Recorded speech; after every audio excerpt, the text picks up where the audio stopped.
Pak. Simbok iki ra wis ora men to, Gong. Mbok cangkeme iki sing apik ora? Lho, iki kenyataan kok. Iki asline ngono kuwi wong sing ora nggarap sari, wis ora iso hamil. Lah kok bapak duwe anak meneng kok gak hubungan terang, gelap. Hubungan gelap. Neng ngono aku sok ngrungokke nang omah kae kowe sok nyanyi sepanjang ora konangan kita selalu bergandeng tangan. Ngono kae iki asline kowe duwe anu to duwe selingkuhan to, Pak? Bagong cangkeme sing apik. Iki dimidhangetke piyai akeh. Kowe aja ndakwa Semar kaya ngono. Semar ki wis tuwa, aku ki wis menep. Aku wis ora kengguh karo kahanan kaya mengkono. Aku wis ora kepencut karo lambe abang, aku wis ora gampang kesrimpet bebet kesandung gelung. Kesandung rok?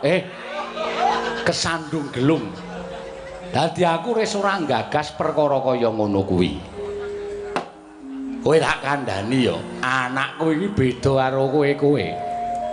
Lehku nemu nalika aku mapan salat subuh. Nang endi? Nang musala. Dumadakan nang kono sono bocah bagus. Jarine tak takoni, ora duwe papan, ora duwe dunung, ora duwe bapak, ora duwe ibu, terus nangis nang pangkonku. Sing nangis anake apa mbokne? Kosek Bagong kowe aja cerewet. Aku curiga Semar ki pinter ngarang cerita bahaya soalnya. Gawe apa jenenge? Gawe alasan ki pinter banget dipoto. Dolan ro kanca-kancane, foto winganane. Asline piye Mer? Kosikik to. Kowe aja cerewet. Aku lagi seneng mayang iki Mer. Lah bocah kuwi terus tak pek anak. Bocah mau umure udakara ya saiki wis 20 taun. Satu susuk. Bocah mau tak jenenge Bambang Gunel. Merongos ora. Ora ngawur. Arepa bocah iki nuwun sewu gusine rada kemajon. Aku omong gusi lho. Ning bocahe bangun miturut sregep, dandanane ya besus, ora tau gawe lara atine wong tuwa, takon olah utawa takon garap tegal sawah, ya mangkat, ya dirampungke.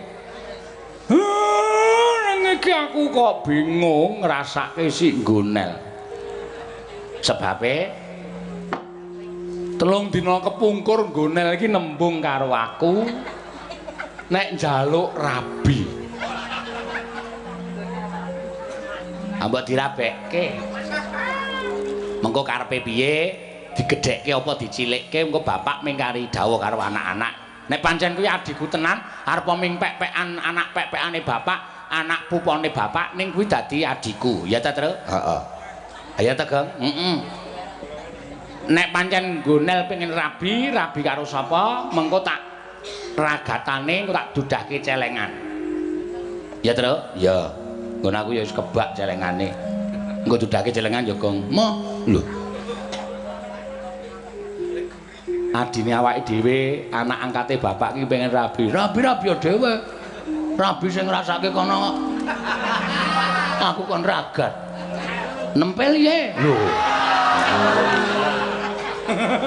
Ayo ra entuk. Salah ra entuk kok kon ragat. Apaku? Anake bapak angkat. Arep diangkat arep dibleseke sakarepmu. Aku ora gagas kok. Sik, Bagong kowe menengo. Mergo iki ana sambung rapete karo kowe. Lho. Kono sambung rapete karo kowe, Gong. Mbah kowe maksude piye? Kersane? Bareng Gonel tak takoni, Nel. Kowe pengen rabi karo sapa? Nek bapak kersa ngrabekke kula, Super Cup kula ajeng kula dol. Super Cup go golek ramban arep didol. Super Cup Super Cup ki montor apa? Ayo montor zaman biyen. Kowe urung ngerti. Super Cup ki speedometere tekan 80, mlakune 120. Nggone gunel kuwi. Apa iya? Domongi ora percaya. Lah, bareng tak takoni kuwi arep rabi karo sapa? Gunel prasaja karo bapakmu Semar. Nek Bagong ora selak karo atine lho, Bagong iki ya duwe anak angkat wong wedok. Lah, kuwi ditresnani karo si Gunel. Mula dole kowe tak lumpukke iki rembug kulawarga. Bagong, anakmu angkat tak peke, tak rabekke karo Gunel ya cah bagus.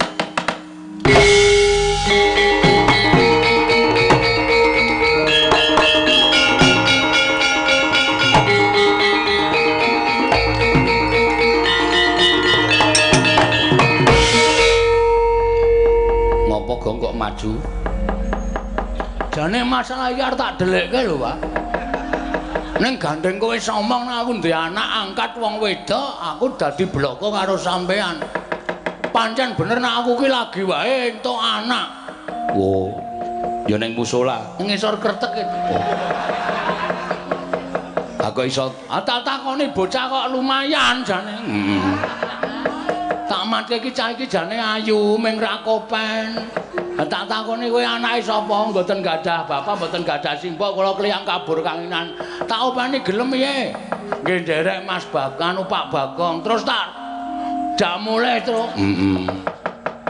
Tak dusi. Ha iya. Terus tak nggoni sandangane bojoku kuwi ketok ayu. Wo, terus tak pek anak. Kok jenenge sapa? Kae tak nang omah ya minta undak kasil ngono.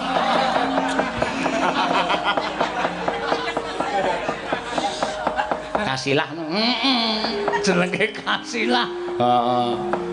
Ayu tenan anggon aku saiki oke wong nom-noman do teko. Ha kok bapakmu nek arep dirabekke karo anake bapak sing jenenge Gonel. Ngene ya Mir, iki masalah ora perkara kowe karo aku ki antaraning bapak karo anak. Nek iki masalah iki dadi rancu mengko le ngurutke silsilah. Aku anakmu. Ha ta?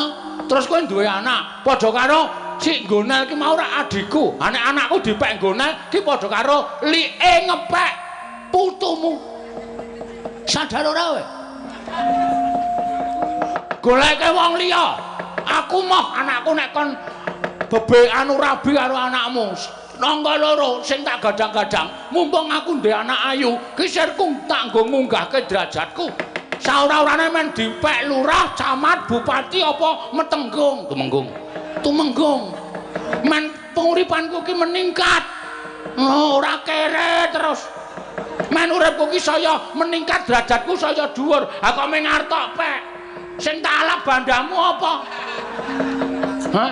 Kowe uripe ditanggung anak kok. Aku mon anakku artok pek ora iso. Ora iso pokoke sing tak anteni ya saora-orane anak ratu sing kudu nglamar anakku. Anakku cantik, Mir. Anakku ayu asli kowe. Aku nek ngerti anakku kowe ngene kok. Bagong. Maksudnya ki nganu peredaran darah ki nae ngono lho. Tenan aku nang omah wis tak injen. Wah. Anake dhewe kok diinjen ora. Sok tak pernahke nek nyandang nganggo ora kaya ngono kuwi no. Iki nganggo dinggokke nang kene. Iki dinggokke nang kene iki sing nata ki aku. Ayo wong tuwa bejadasmu. Gong ora kasar-kasar. Ya men apa? Sakarepku to. Ora iki aku kok malah bingung bapak ndi anak Bagong ndi anak iki lakone apa? Lakone ya kecekel nang panggung iki. Wis ngene iki lakone mbok engko penyelesaiane piye iki? Mbah mengko. Ora nganggo lakon, ora sanggo lakon ra. Dina dite kok lakon-lakonane. Ha iya. Ngene iki apik. Ngono lho, aku mau nek tak lamar asli. Bumi langit tangkep ya Pak, budidaya piye wae ora jeneng aku ora gelem membahagiakan Bapak Semar. Ning yakin sumpah. Nek anakku tak lamar karo anakmu, karo adikku sing dadi anakmu angkat.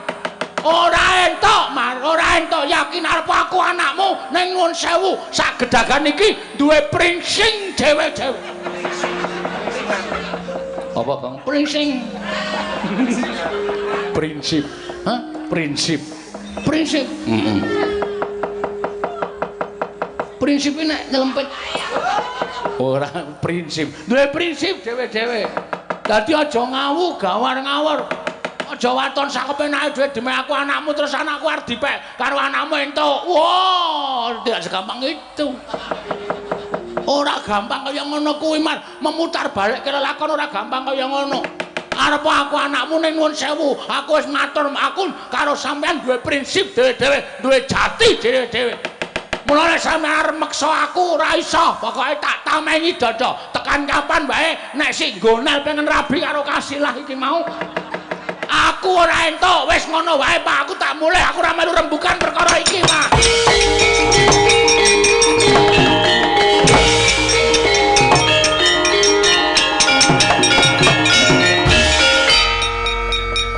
klepat Bali Truk aku dhewe ora ngerti pancen Bagong iki nek karo aku rada congkrah atine rada ora cocok lah terus kersane bapak mbok coba tututana kono riyen sing apik-apik Bagong njaluk apa kepengin apa uripe kepengin piye mengko tak usahake waton anake gelem dipek karo nggonel mergo adimu sik nggonel mau nek nganti ora kelakon daup karo anake Bagong angkat mau dheweke trimo ngentengake patine woh kedrawasan nyun pamit tak ririye Bagong Pak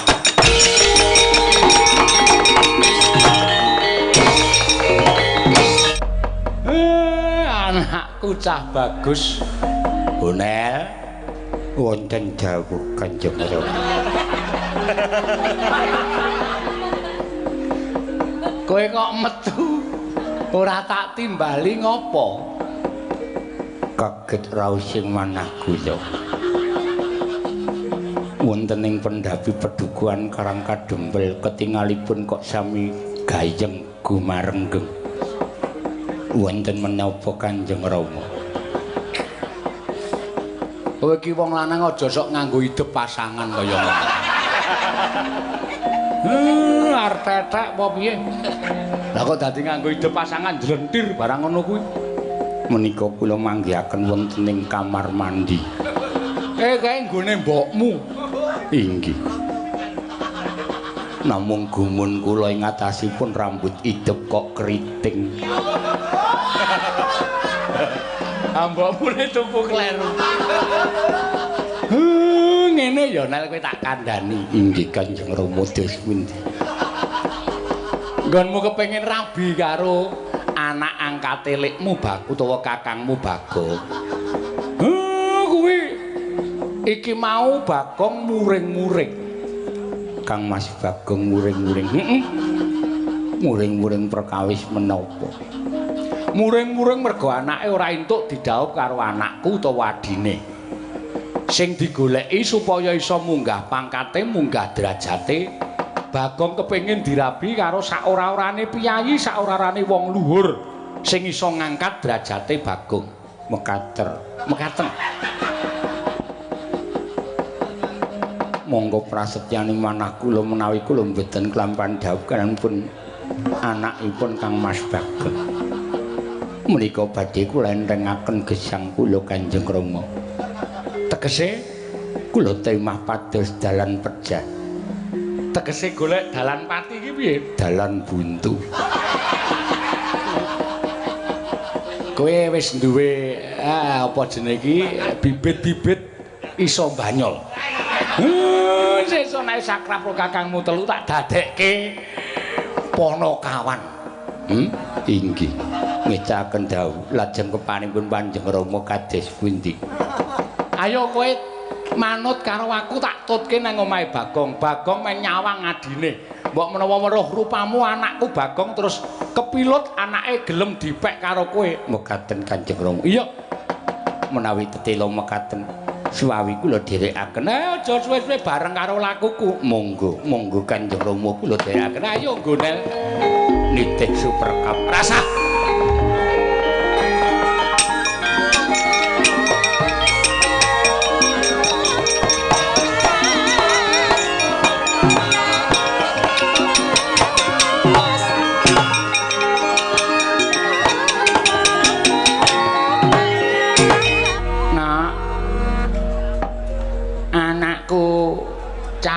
ayu anakku wong manis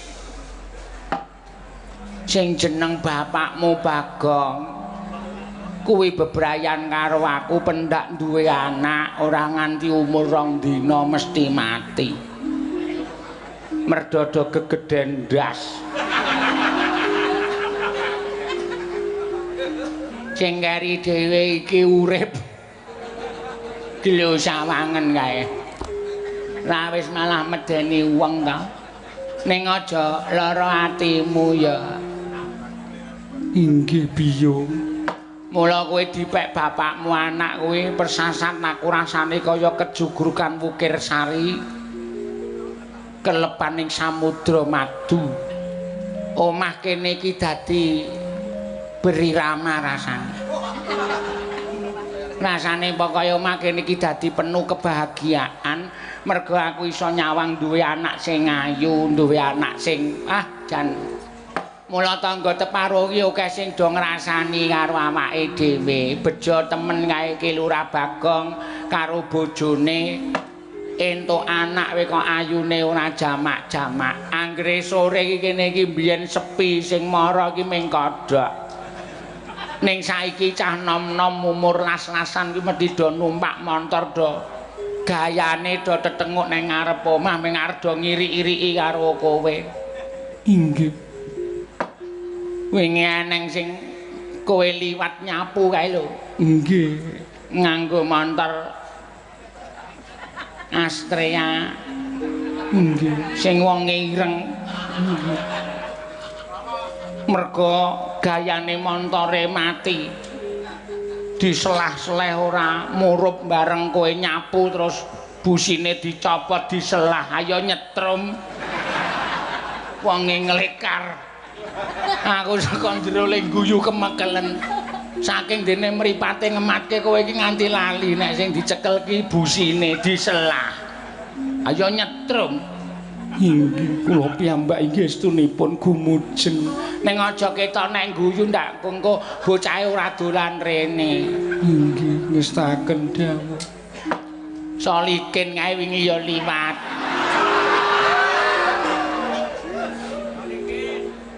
menapa inggih medal ngajeng griya nganggo montore sing metik glelenge ra jamak-jamak numpak montor karo ngadeg men weruh kowe ndase ketatap uwit pang kuwi lho montore bablas wonge nglekar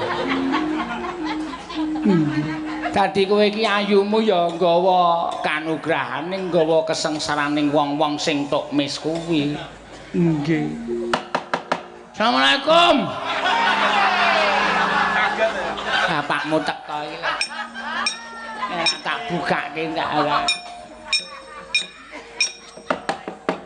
Mbok sesuk didandani to. Wong jeneng Klawang kok dibuka kok usul dhewe. Nggih ngakonten kados mekaten. Piye kanane omah anakku piye? Tasih sehat. Wah, syukur jan seneng aku nek ndelok anakku. Nggih. Ki Lurah ngendikane sowan singano Bapak Semar. Heeh ning Seling surup ki mau. Seling surup dos pundi? Kowe tengok kana. Nak ngestaken dawuh. Nyembah sik karo bapak ki sok dikulinake nyembah. Ngestaken dawuh sembah kula katur. Tak tampa gawe gedhe ning atiku.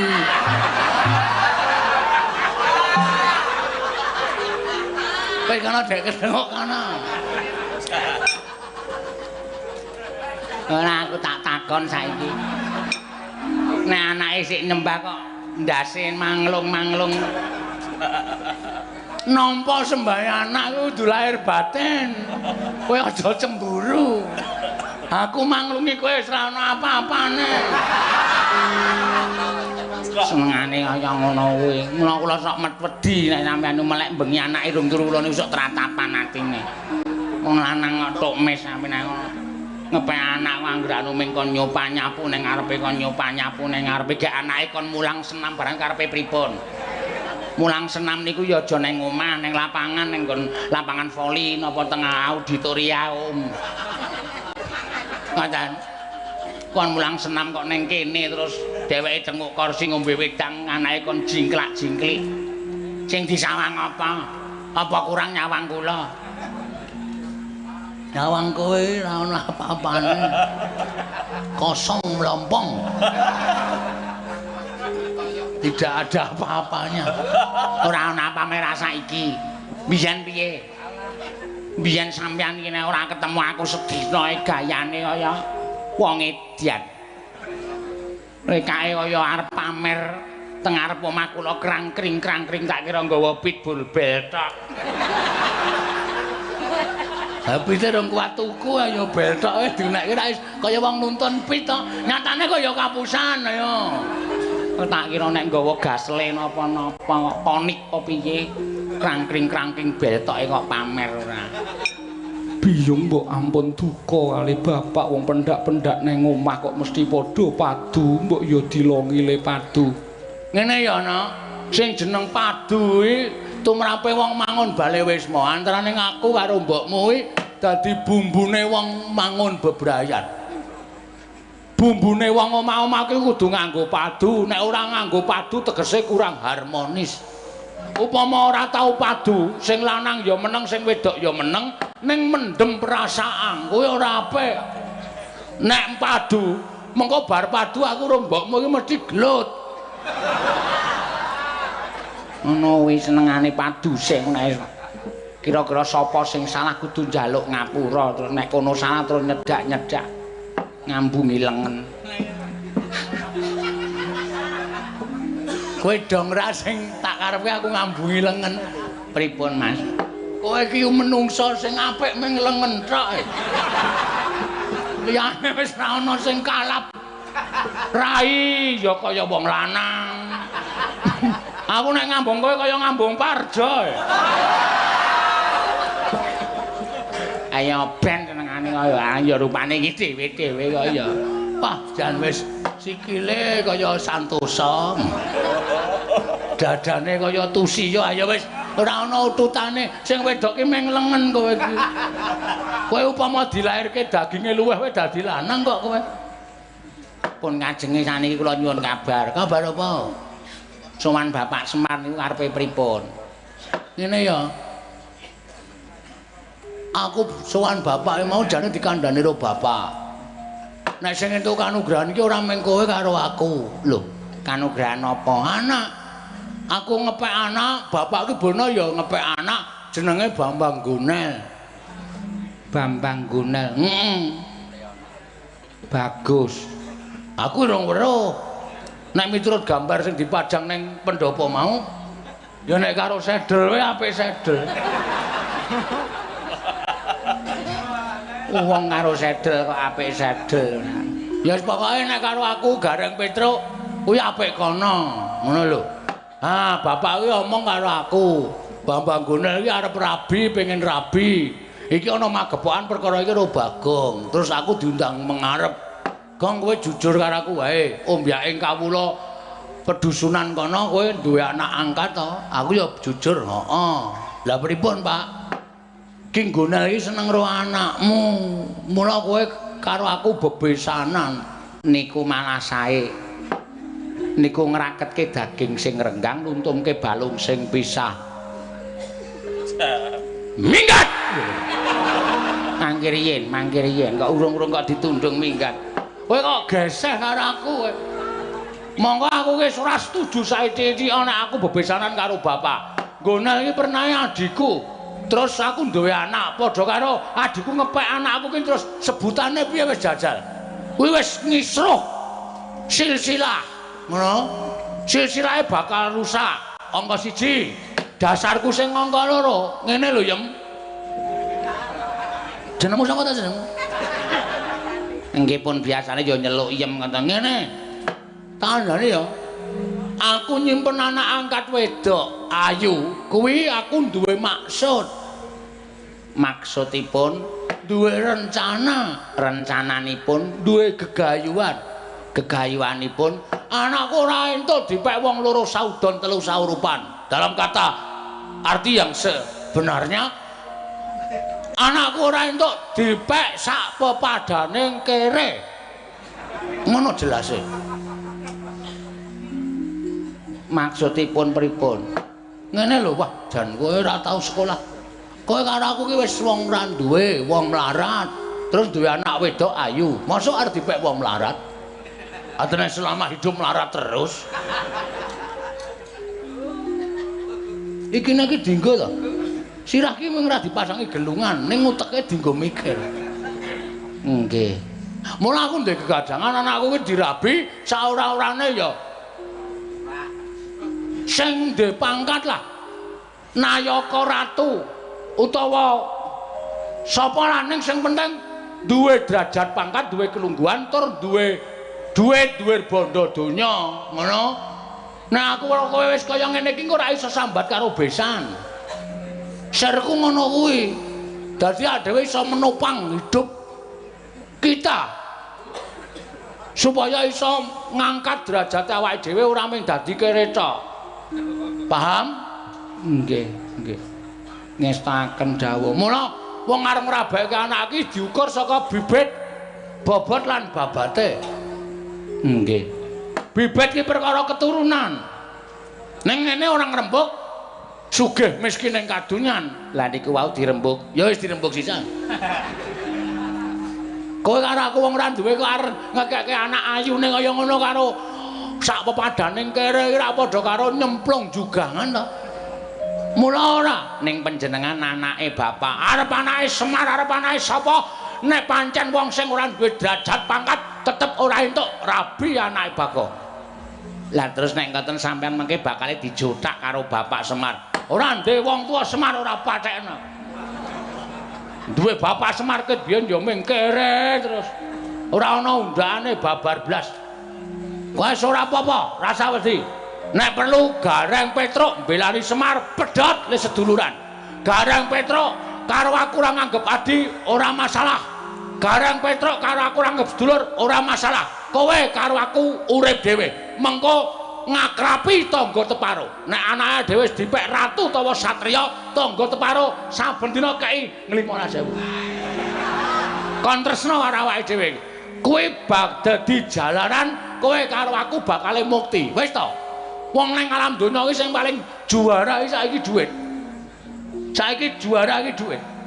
Sing jeneng wong dituku uripe 5 taun mung diganti 50.000 kon nyoblos wae do gelem kok saiki. Monggo rong karuan 5 taun kuwi kepenak ngono tak andane. Nggih. Kuwi do gelem do ditampani. Ora entek sedina ning rekoso 5 taun. Nggih. Mula kowe karo aku kudu menetapkan atau mencairkan dana. Maksudnya supaya uripe dhewe iki cair, ora meng mblegenen kaya ngene terus lho. Maksudnya men kepenak ngono lho. Ya ayem, aku lek kantun nderek kemawon nek kersane iki ora bakok kados ngaten kula kantun manut kemawon. Gong. Gong. Buka lawange le. Ana rembug dirembug, ana perkara diperkara. Le, aku kakangmu lho, Gong. Gong. Gong. Gong. Nah, tenan ora. Wis tak omongi lawang iki ra digandel nek didodok geblak. Ayo do nang jaba neh. Tutupe neh. Wis dibuka kok bocahe mlebu meneh lawange dilep meneh. Gang, Gang. Bukana to, Le? Yem masuk. Nggih. Nok mlebu. Kula tak ngaturke bekti kalih Pakde. Pakdemu kae mesum. Aja pisan-pisan kowe ngabekti karo Pakdemu. Nek Pakdemu tok nang ngabekti terus ngono. Atene Pakdemu barang do weruh. Kuwi khusus nggo Bapak. Pancen keranjingan tenan. Lara lu ati kula. Kula ngembok nek ngaturke bekti niku nyok dinguk. Asran. Mang. Kono do mlebu. Iya nak iya.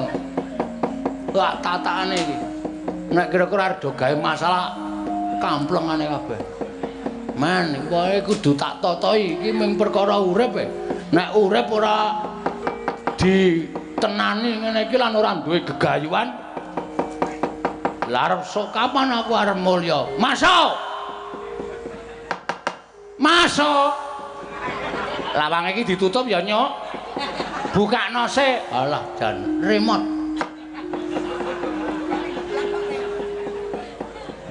Buka dhewe. Nganggo remote. Remote apa aku apa dibuka Candisa iki apa? Aku sing teka ya, Le. Nganggo gamelan ora? Mumpung iki komplit. Ya nganggo ya. Nek ya rada elek iki ringane, dadi aja nganti aja kaget mergo ya penabuh-penabuh sing wis arang-arang nabuh ki ngene iki nek aja nabuh. Wis kaget, wis ora kaya biasane ndang tungglep arep mlebu gendhing apa ndase atos ora. Ora ana welingan mlebu gendhing apa-apa kok ndang tutup tak tandram tak dengkul wis mlocot ora. Mula pengendang ki nek prei iki ajar ngendang ora mung moncang mancing.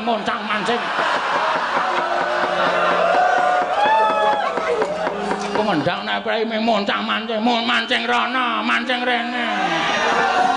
Dukane ora. Awake ireng. Mangane ora. Mangkelake. Sing tukang demung ki nek kira-kira prei ya ajar demung. Kalungan demung nang omah. Dicucuki ajar srepak ajar apa. Ngono lho di sing ngluka ngempul nek ora piye ya gotong gayor. Kakek ngarepan sing bonang barang ya lho ngapa ben nimbalane ya ora do. Lali ora. Awak wis didrodok-drodok ngono kaya tak tandrang tak. Areng apa? Tak tandrang tak areng apa?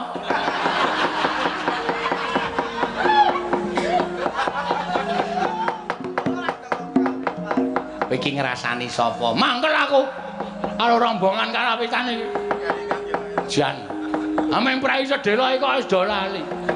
Ha iya wis sekarang ya sok piye akeh gaweane kok ya. Gaweane iki apa? Anggepe kaya wong sibuk-sibuk kan. Iya. Mendok golek kesibukan. Ha iya, ana sing nyungging wayang. Ha iya. Ha iya wis ben-ben kancane iki men do sibuk. Mula do. Nek dong payu ae dicelengi ora do nggo gleleng. Do payu sithik tukoke apa-apa. Tukoke sandale nek ora sing 900 ora gelem nganggo. Saiki bareng ramayang terus dikum. Digoreng kulawo. Ha ya piye?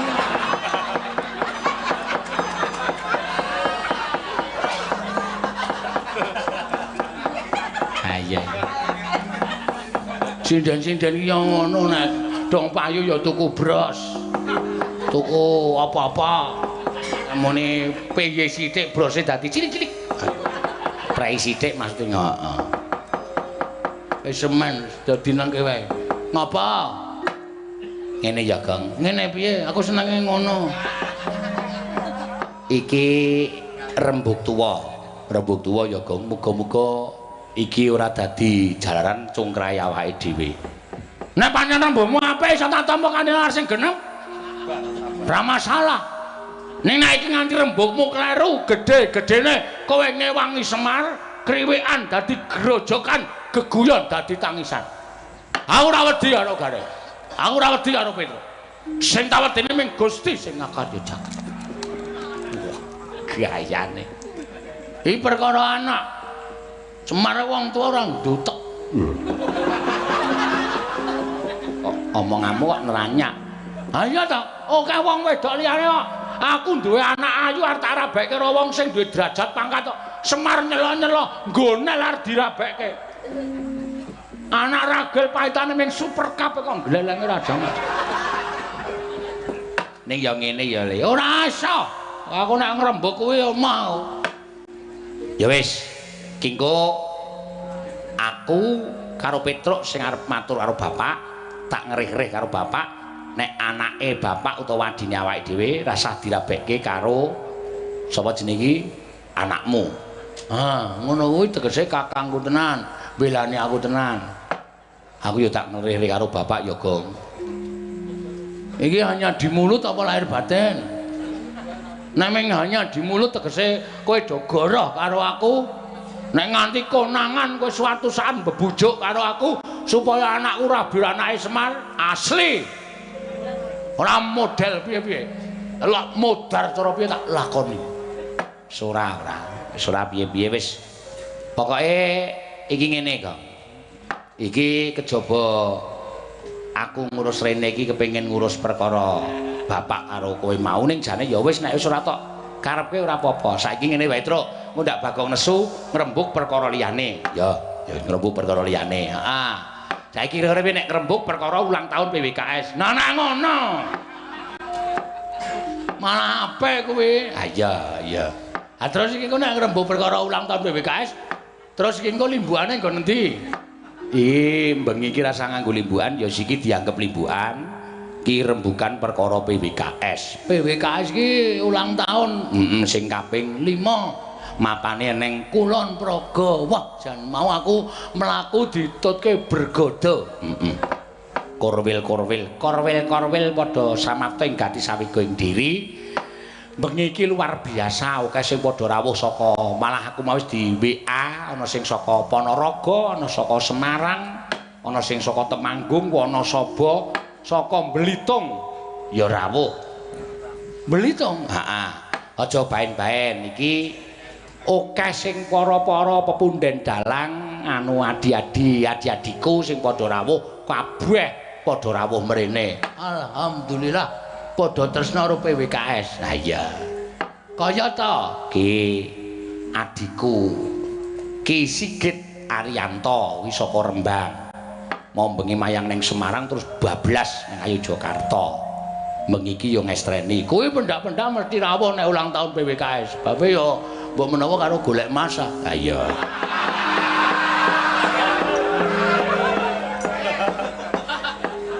Golek masak ya wis ora apa-apa wong adikku Sigit wis kaya kulit dagingku dhewe kok, Gong. Ha iya ora apa-apa. Men ora apa-apa uga rawuh penyanyi Ki Bambang Wiji Nugroho. Oh, sing roba-rabi ya iya. Iya rawuh. Panjenengane Mas Joko Sunarno nek ora kleru aku nglirik nang nggon Bonang mau. Mas Joko Sunarno saka Boyolali. Pepunden. Heeh. Rawuh. Wah, dan saka Boyolali dalang kepareng pepunden dalang rawuh matur sembah nuwun tanpa pepindhan. Uga sing mau WA karo aku wis moto saka kadohan Ki Wisnu Hadi Sugito. Rawuh wae. Rawuh. Konene wae ngarep apa? Kae rada celingus mbok muga-muga gelem munggah panggung. Ya. Manunggal dadi siji ngene iki nyenengke ya, Gong. Heeh, Ki Wisnu Hadi Sugito. Ki Catur Benyek Kuncara. Adikku kae terus. Iya. Terus sapa meneh ya sing tak iki nek Mas Joko Sunarno biasane kali Mas Suryanto. Nggih mboten? Pamit iki. Oh, pamit. Mas Suryanto Boyolali pamit. Ya, wah. Matur sembah nuwun pirang-pirang padha rawuh ya, Gong. Heeh. Iki wah nek mengu sirku ki acara ulang tahun BBKS iki jare do nglumpukke dhuwit nanggap dalang liyane. Ngono lho dadine ben gayeng aku tak nonton. Oh iya. Ki hening. Ngegirisi. Ning Sudarsono. Ya. Saka Gunung Kidul. Oke sing padha rawuh ya, Gong. Ayo.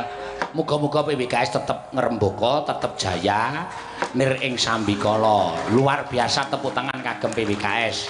Ya, sesuk direncanakan lagi ulang tahun yang ke-6. Ana sing nyuwun menyang endi, ana sing nyuwun menyang endi adikku kudu minangkani. Pancen ya bener, iki sing do seneng-seneng ya do nyawango raine penabuh iki to. Aku dhewe ora kepenak wis. Ana seminggu ra wayangan kok iki wayangan pisan-pisan sambatan. Ayo wis. Ning aja kaya ngono le, soalé ya arep dikaya ngapa? Kanca-kanca ki ya bergabung dalam PWKS, dadine ya kabeh tetep lila lahir batin. Heeh, aku wis matur karo si Mbah Slamet ketuane. Mau ana sing muni penonton sing nang jaba mau. Aku jejer Mbah Slamet iki ana sing iki ketuane PWKS kok. Nggih niki ketuane. Kok wagu? Lha kita niku Mbak Slamet niku gagah gedhe dhuwur, wumi bawane niku kaya bakul kacang pun kasih. Nganti tak cekel dadane Mbak Slamet sabar ya Mbak sabar. Iya, ning ya nyatane ya piyaine ya apik. Terus masalah anu Tru, iki kan oke sing takon ro awake dhewe. Heeh. Masalah streaming mergane PWKS Live ki wis mendapat pengikut itu 75.000. Itu terbanyak neng YouTube. Heeh. Kok nganti tok owahi, ora tak owahi ya, Gong. Ora tak owahi, ora tak hapus. PWKS yo tetep PWKS. PWKS wis ora iso diowah-owah. Kabeh sing wis bergabung nang PWKS yo tetep nang PWKS. Cuma nama channelnya tak ganti lho. Nama channelnya tak ganti. Alasanmu piye? Ngene. Saking kerepe di streaming, saking oke di streaming, nganti dicuwili karo para-para sing kurang tanggung jawab. Adegan-adegan sing apik dicuwil, dilebokke ning YouTube.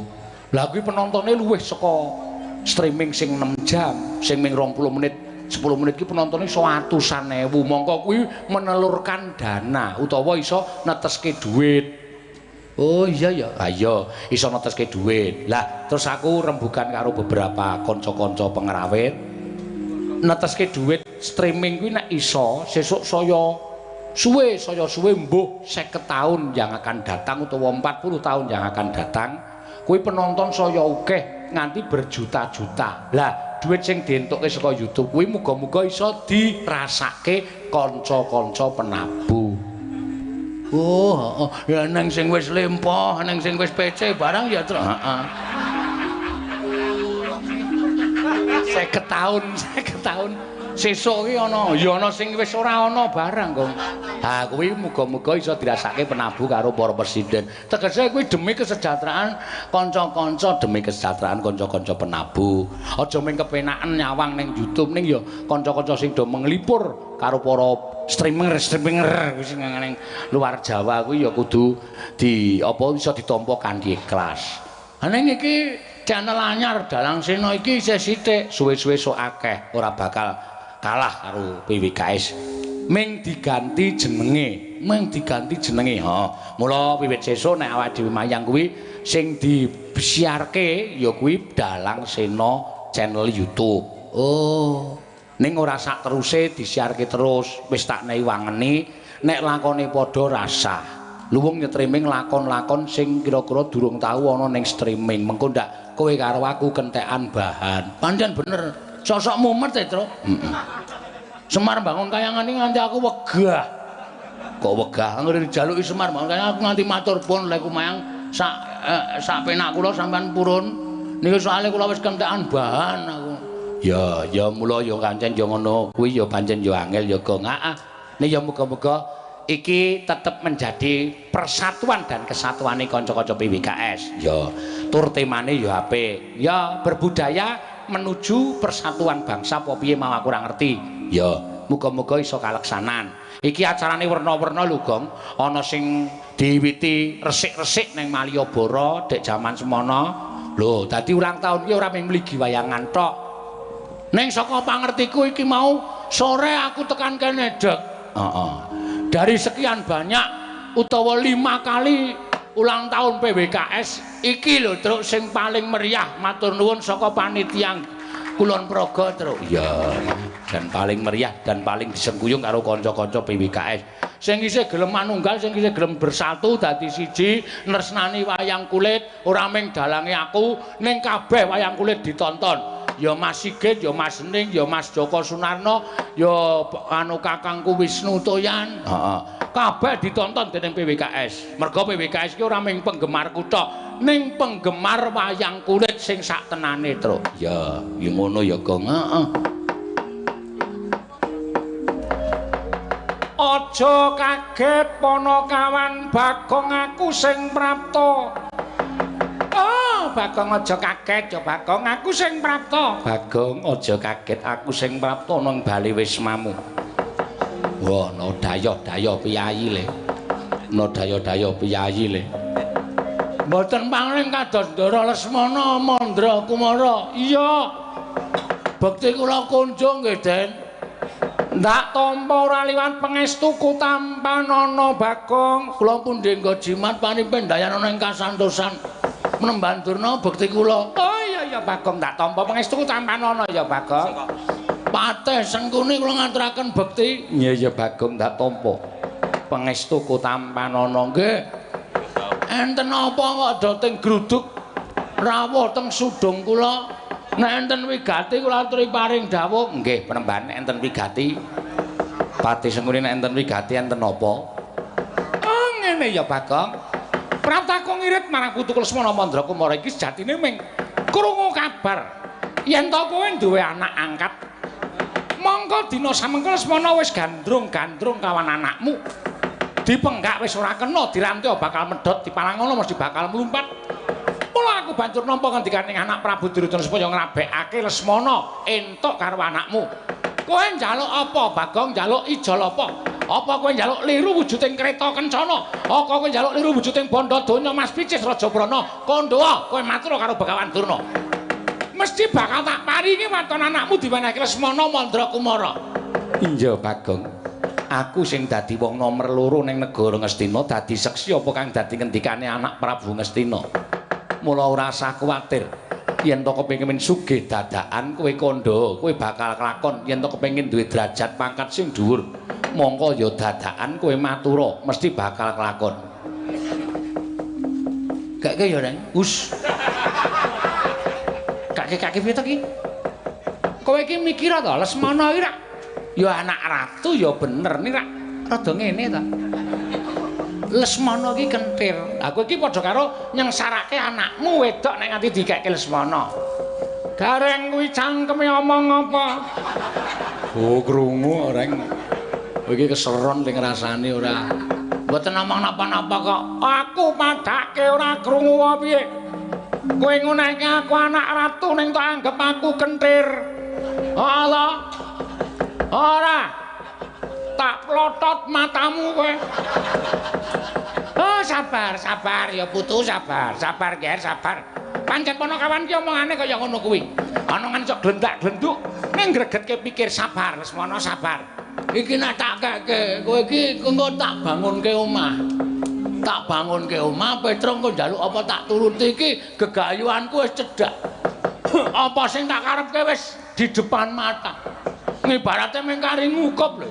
Iki aku apa karo Begawan Durna? Penemban anak kula mang tumbas 3 triliun. Mesti dikeke. Nggih napa nemban? Oh, mesti tak keke. Tak keke. 3 triliun yen perlu atusan triliun tak peneke. Bondo Ngastina ora bakal entek nek nggo mbayar triliunan. Ngastina kuwi sugih ora mekakat seprapat jagat kesugihan Ngastina tak kandhani. Kandha Bagong mengko tak bayar nganggo tapak astaning Patih Sengkuni kowe iso njukuk dhuwit nen di papan nganggo panguwasaning Patih Sengkuni. Ento ya, Gong. Anakmu tak pek. Wis aja kuwatir. Kowe njaluk putu pira? Mesti tak leksanani apa yen perlu kacek sesasi meteng, kacek sesasi meteng. Tak lakoni waton anakmu tok wenehke. Ning nek ora menehke anakmu aja takon dosa. Sepira kekuataning Panakawan papan kene tak gawe sungsang bawana balik kowe Panakawan Bagong.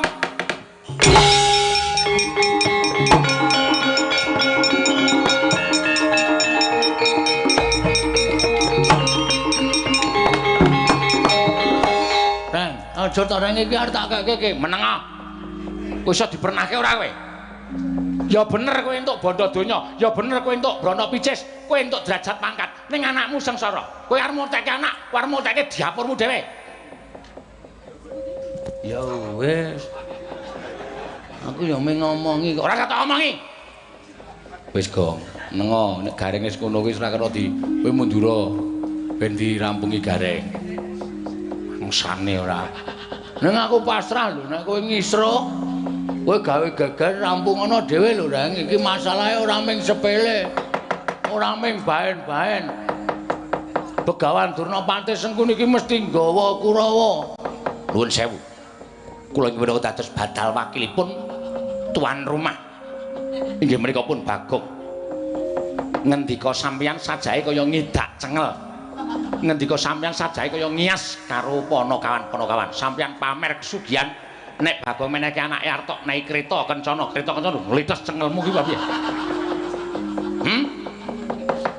Anak-anak Semar diajari ora mata duwiten. Anak-anak Semar ora diajari mata derajat pangkat. Niki perkara kamukteni anake Bagong. Bagong menehke mangsa borong ning makne gedhe ora menehke. Wola pripun yang niki sing muring-muring malah terwelune. Nek Bagonge ora apa-apa ning lha kok jebul makne gedhe malah nesu-nesu kaya ngene. Idune muncrat-muncrat. Mbok ya wis to Rek, Petruk ora usah sambung rembug. Dimor, diem kok dimor. Diem. Iki perkaraku. Pokokipun anake Bagong ora ana sing iso mengko, ora entuk dijoli derajat pangkat. Lho, yen ngono kowe wani karo para Sata Kurawa. Yen ngono kowe wani karo Begawan Durna. Gareng ora usah dadak malang kerik. Aja ngungalke dodo. Apa kira-kira kowe kuat nadai sanggya para Sata Kurawa? Ora minggat karo para gareng po. Iki mergane pecah.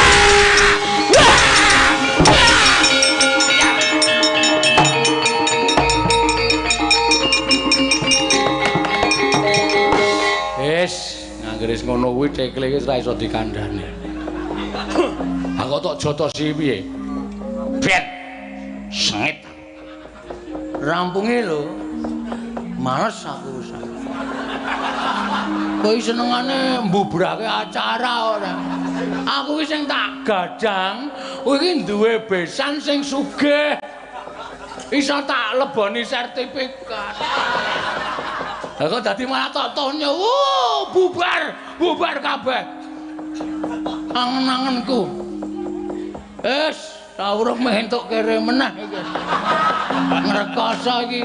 Rampungi Reng, rawe-rawe rantas malah putungane terus.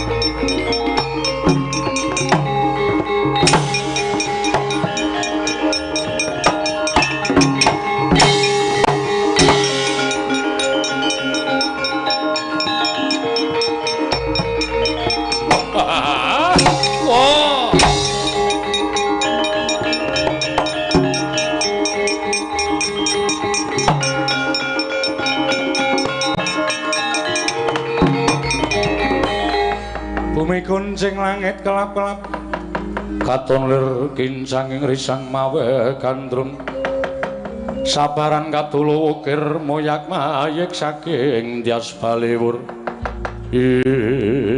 wah mandeng tampu kedep mandeng yen mripate pener mripat ora pener kok mandeng cerewet sing penting aku wani mandeng karo kowe. Leng Kurawa pirang-pirang Petruk. Nek ora wani rasa nyedak-nyedak kakangne. Wis kaya ngene iki, wah, delok tandange kakangmu. Awakmu iki lho, awakmu kuwi. Awakmu ki mung balung tok karo mungsuh para Sata Kurawa. Balung nek digodhog. Mangsane wadake ora. Wah, kulo sumbare gareng kupingku keri. Candhak gebuke ngebuk mrotol awakmu. Tur sasara saku kan omong. Kowe apa aku sing tak sabetke ngebuk ora minggat pecah silamu. Ayo mangsa menanga mungsuh aku kowe.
top tenan.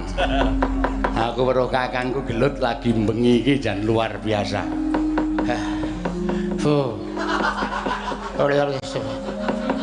Piye? Aduh. Wah.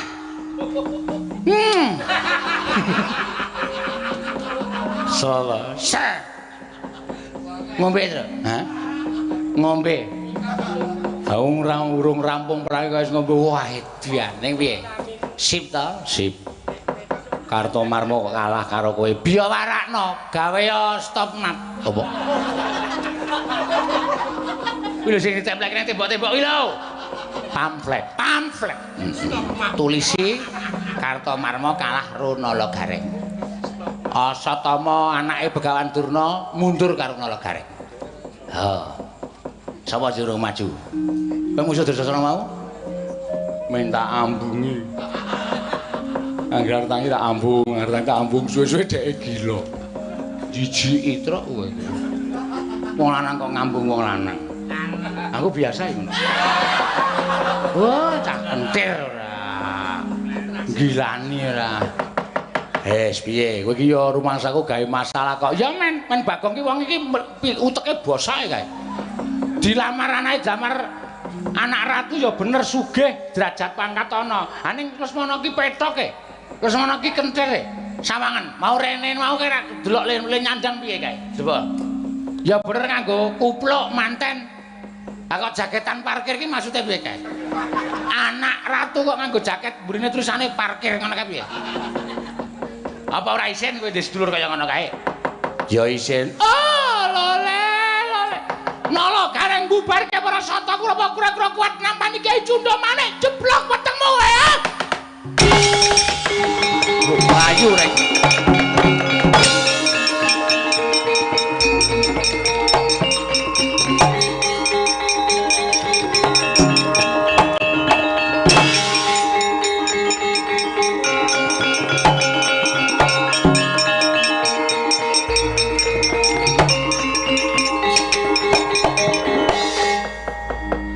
Kok tengok-tengok impianku lenyap. Apa sing tak gadang-gadang pirang-pirang dina sawulahe aku ndek anak ayu ki musna merga saka pokale Gareng. Ora masalah anakku dipek Lesmana, ameng anak angkat kok. Ora apa-apa, sing penting aku ora wis dianggep besane Ratu Ngastina lho ora gleleng. Ya gleleng ning anakmu mesakake. Anakmu wedok mesakake. Ora anak wedok lahir ora metu wetenge mbokne kok. Mboyahe semen. Aku nek sugih, kowe iki mesti bakal tak kepreti. Kowe tak ngeki, Gareng tak keki. Ora-orane aku micak. Ora-orane aku bisu. Aku duwe iki ya nggon kowe ya melu duwe, Gareng ya melu duwe. Misale upamane kowe ora kuat bayar kontrakan. Heeh. Terus ning nggon aku, Gong, aku nyledite nggo bayar kontrakan, tak kei setahun sisan. Nah aku sugih. Tekan semono ora nalarmu. Ha iya ning Gareng sing marah iki. Ana gawe cah wedok e. Mangkel aku. Ha terus piye? Wis kebacut kaya ngene. Terus peperangan Durna nesu ngene lho. Kowe tak kandhani ya. Heeh. Anakmu tok keke ning kowe duwe panjaluk. Ayo kowe mau njaluk dit ora. Tegese panjaluk kuwi kowe njaluka bebono, rerubuh, pepanggil. Nomore duwe wae kon manggil ki. Ora kuwi lho Gong pepanggil ki nek carane basa Jawa ki pepanggil rerubuh kuwi anu panjaluk temanten putri. Pone ana to wong anake arep dipek kae terus anakku entuk dipek ning kudu ditukoni suweng sing gedene sak genthong. Nek cara desa ngono kae. Ning kowe njaluka sing luwih angel, sing luwih kira-kira Durna ki le golek ya ngrekoso tenan. Nek entuk tenan, le ngekeke anakmu ki ikhlas ra apa-apa. Tegese le arep ngepek anakmu ki tanggung jawab tenan. Ngono ya? Heeh. Terus njaluk apa, Tru? Ya manut. Njaluk malaikat ora mungkin. Njaluk kok aneh-aneh kok kowe. Njaluk apa sing ning jagat ki golek-golekane angel. Oh ngono. Oke, ngono Durna tekan kene aku tak jalukane. Ya. Njaluk apa sak karepmu? Heeh, wis pokoke udu dhuwit udu derajat pangkat ning barang sing angel golek-golekane men do berusaha. Nek ana usaha kuwi ateges lek arep ngepek anakku wedok kuwi lahir batin. Tul, ngono kuwi sing tak karepake. Oke.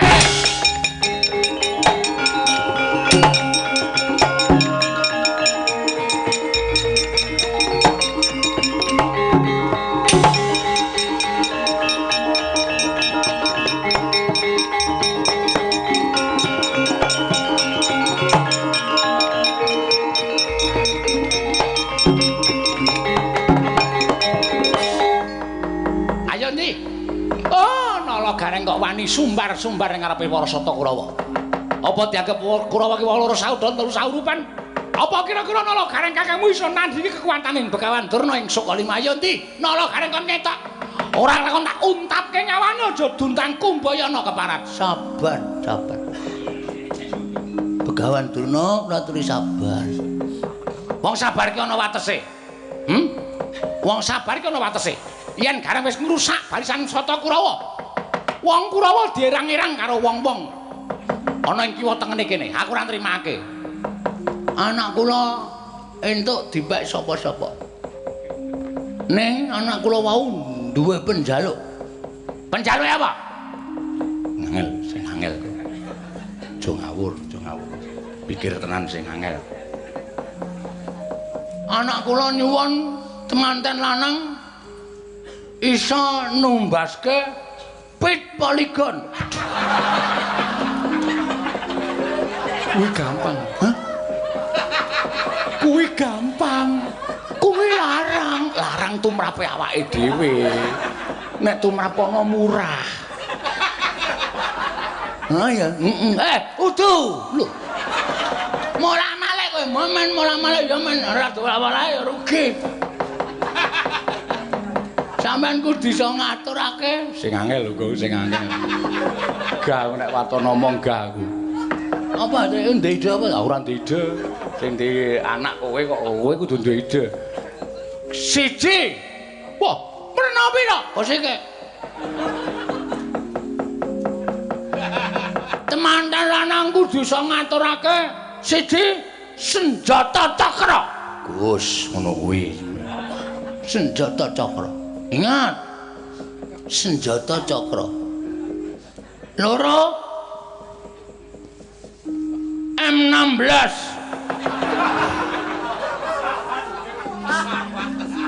Nggo ngebrem dasmu ki kok piye? Ya ora ngono, Tru. Kowe nesu njukan. Ora ngerti ki dikandhani adine. Emak aku nek nganggo keplak-keplakan. Pentas kok gagar otak. Nomor loro Nenggala. Hah? Nenggala. Pendopo? Nenggala. Nomor loro senjata Nenggala. Dur, turu engko. Ora. Aku ngrungokke. Lah kok merem-merem. Kene ngomong tenanan mah merem-merem. Angka 3 sing terakhir. Apa teh? Tak pikir sih. Pustaka Jamus Kelimasada. Oke. Angka 3 ya ki kudu iso ngaturake perpustakaan.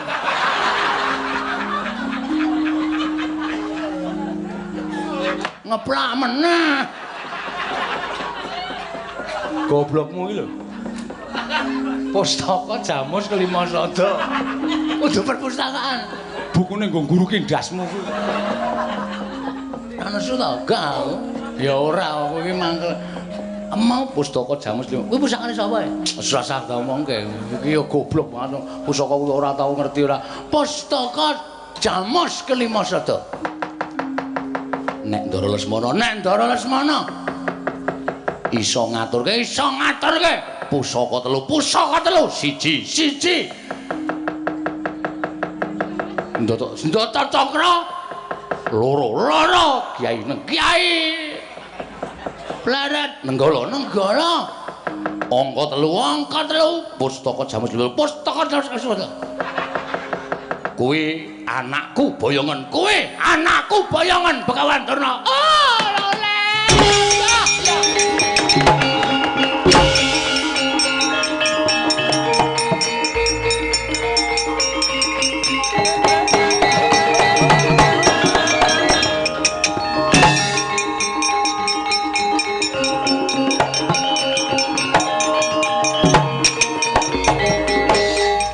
Kerene teko meneh to.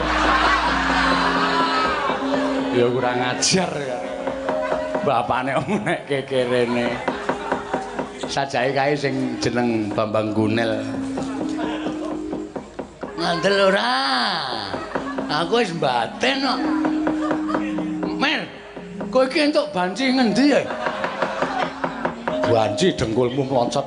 Iki adimu Gunel. Nang wonten dawuh Kakang Mas. Kok le omong kok nanggrok untu kete. Anakku iso doak-doak malam pertama. Dikremus-kremus. Dikremus lho Bambang Gunel. Tole aku tak nanjihke ya Le. Aku kuwi bapakmu. Adimu wene ana kamukten, adimu wene ana kabagyan. Nek kowe ora maleske kabeciane bapak arep sesuk kapan meneh. Ngene, Mas. Iki mau aku kerawan Ndara Lesmana Mandrakumara karo Durna, karo Sengkuni. Terus arep nglamar anakku. Kuwi wis tak tolak, Mas. Kuwi wis omong anakku arep dituku 3 triliun. Kuwi tak tolak. Aku arep dikai kereta kencana. Nggo ngopo kereta kencana? Ora iso nggo nyambut gawe. Tak tolak. Aku kok dadi kowe nyusul mrene. Kok kowe iki ra ndek isin to, Mas? Wis ditolak kok isih tekan ngene iki. Karepmu piye? Meksa aku njaluk kewelasan. Hah? Gong. Kuwi bapak lho. Aja sia-sia kaya ngono aku nyuwara kaya ngono kuwi atiku lara. Bresake. Lara kok dingu lara. Besake sontek mari. Ngono kok bingung. Wong kene ora atos didak-idak terus e. Wong ngalah ya didak-idak, wong sabar ya didak-idak. Wong urip ning alam donya ki kudu atos gleleng. Mbok duwe mbok ora, sing penting gleleng. Arep ketok kandel dompete disikonan. Mangsane ora.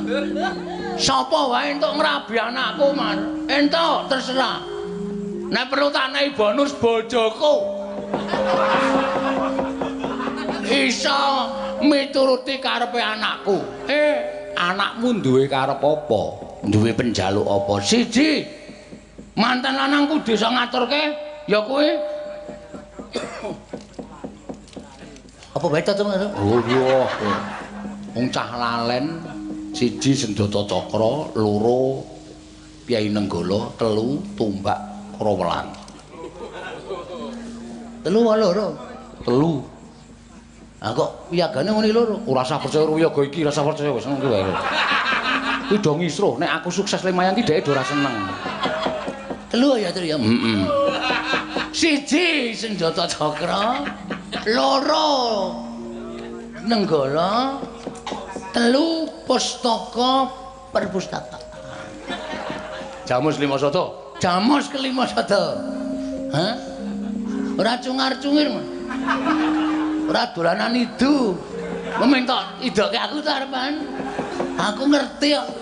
Ayo gawe, iso ora? Nek nggonal iso ngaturke kuwi, Pang, anakku, Pang. Sak bojoku dipek. Ora masalah. Tak ulungke tanganku loro, Mer.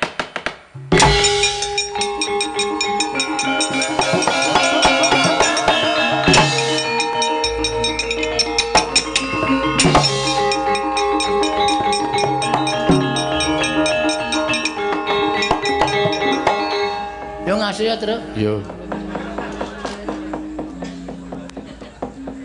Nang kene wae, Den. Ngopo ya? Ana weruh anakku engko bungai kowe. Kene wae jagongan kene, jagongan jero rak ya penak to. Ora. Wedangan yo nang kene, ora mingset saka kono. Aku kepoyo iki tak nurut ning kamar mandi. Jaba. Jaba ngisor wit gori kae wis kono. Rasa ning kamar mandi areng ngelirik anakku. Oh, kaya ora ngerti tabiat. Tabiat. Kaya ora ngerti wewatakanmu. Wis ora ketemu anakku.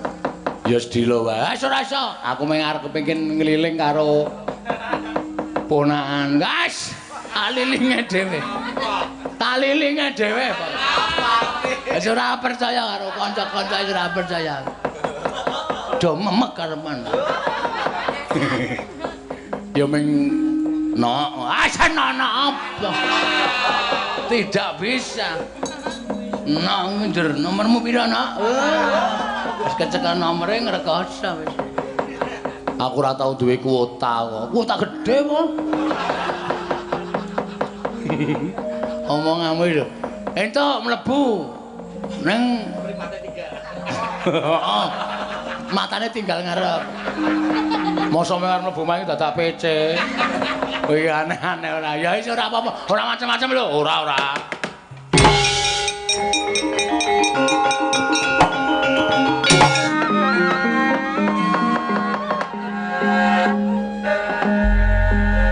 Koko Prabu sumengko rawuh paduka Kanjeng Koko Prabu wonten Praja Ngamarta kepareng ing Rayinedya nyadong dawuh timbalan paduka Kanjeng Koko Prabu. Yai, kula wonten timbalan. Sumengko anggen kula sowan wonten negari Ngamarta njumbuhaken kalawan ombyaking swasana. Ujaring para kawula bilih kelenggan sakmangke Kyai Semar Badranaya kagungan putra angkat. Mongko anyarengi inggih menika Panakawan Bagong ugi nampi nugrahaning Hyang Mahanasa nampi titipaning Hyang Maha manon wujudipun putra ingkang pawestri dados hojat ingkang samya ngawuningani dhateng kawontenan menika menapa para Pandhawa dereng mangertos dhateng lelampahan ingkang linampan dening sangya para Panakawan menawi mboten saking paduka Kanjeng Koko Prabu kula sakadang mboten mangertos. Ya mung emane Semar karo Bagong ora matur karo para Pandhawa yen to lagi entuk kanugrahan wujude Atmaja. Ya kuwi anak angkate Semar karo anak angkate Bagong. Wah, Kresna kakangku. Yen to pancen kaya mengkono, iku pertikele Werkudara dina iki aja nganti kesuwen nanjihake marang Semar apa dene Bagong.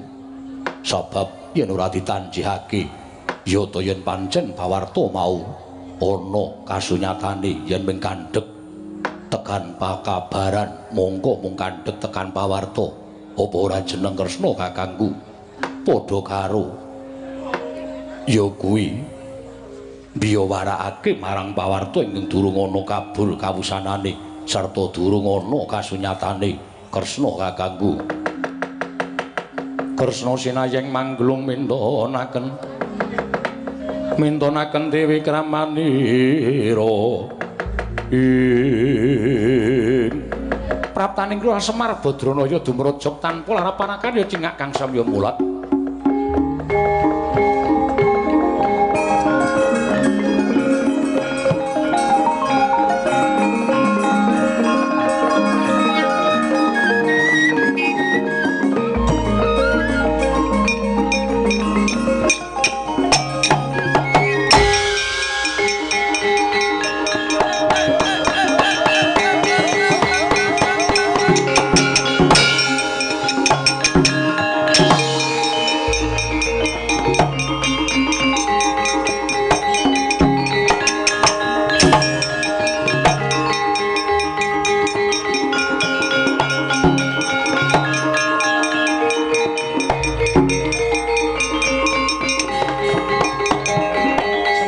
Den prayitna semore reseka balik titiyane gandayane tresanya purnama sasi Kakang Semar ingkang rawuh ning pendhapa negara Ngamarta. Nggih, bekti kula kunjuk nggih, Den. Iya Kakang Semar ndak tampa. Ndara Kresna bekti kula kunjuk. Iya Kakang Semar ndak tampa. Ndara Werkudara ya Semar ndak tampa. Ndara Janaka bekti kula nggih, Den. Iya Kakang Semar ndak tampa. Kakang Semar kepasang Yogya katujuh ngene. Dene sira Kakang Badranaya rawuh ana ing pendhapa negara Ngamarta. Sayekti panjenenganing sun ming butuh ngerti sarta matura ingkang prasaja. Apa pancen kepara nyata yen to sira Kakang Badranaya kagungan putra angkat? Lah sing ngabarke sinten? Umbyaking para kawula Kakang Nayantaka. Nggih. Pancen bener. Malah dina niki anak kula angkat Bambang Gunel pun kula beta mriki. Lho, apa iki atmajamu? Ngaturna bekti to, Le. Bareng ngaturaken pangabekti kula kunjuk. Ngersanipun sinuwun Darma Kusuma. Iya Gunel ndak tampa. Pangestu Kotampanana. Iki anakmu Semar. Nggih. Weh lah dalah kok beda karo Nala Gareng Petruk Bagong. Niki mujudaken kanugrahan tumraping kula. Sinuwun Darawati. Kula ngaturaken sembah pangabekti kula kunjuk. Iya tak tampa. Iki suarane apa pancen ngene iki Semar? Nggih saking mriku pun ngonten niku. Ajeng kula ganti pita suarane pun boten iso. Ndara Werkudara bekti kula kunjuk. Yo. Werkudara aja guyu. Mengko ndak dikira ngece. Ya, Gunel tak tampa. Pangestu Kotampanana. Kula pun dinggo jimat paripeh dayanana ing kasantosan. Wigati napa Kyai Semar prapta ning negara Ngamarta? Sinuwun. Anak kula niku pengin rabi. Mongko sing dijaluk mboten sar kejawi amung anakipun Bagong. Lho, jare anak Bagong ya duwe anak wadon. Nggih. Ning Bagong bareng duwe anak wedok. Wah, kongase mboten kanten-kantenan. Umuke ngungkuli wong duwe bondo akeh, duwe derajat akeh. Anggenipun nias kalih kula niku kaya wong liya. Ditolak dening Bagong mentah-mentah. Ati kula ya lara ning gandeng anak nggih pripun malih.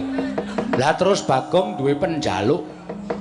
Waton mantenan nang iso ngaturake siji senjata cakra, loro pustaka jamus kelima sada, katelune Kyai Nenggala. Niku bakal ditampa nggone bakal mengku garwa anake Bagong. Sak derajat kula kok dijaluki pusaka. Kagungane bendara-bendara kula cobi to mangsawang kula kudu pripun niki, Ndara?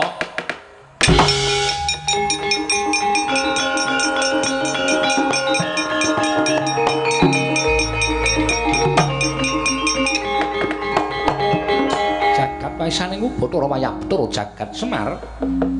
Senjata cakra kuwi kagunganku nggih. Mongko sing mbutuhke kowe ora sah wedi kangelan ndak ikhlasake. Lila lair batin yen senjata cakra bakal mbok suwun ngampil kinarya srana dhawuhing anakmu si Bambang Gunel. Alhamdulillah. Matur sembah nuwun tanpa pepindhan.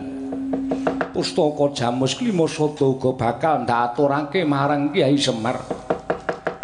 Supaya mbok asta mengko kinarya srana dhawuhing pinanganten Kyai Semar. Wah.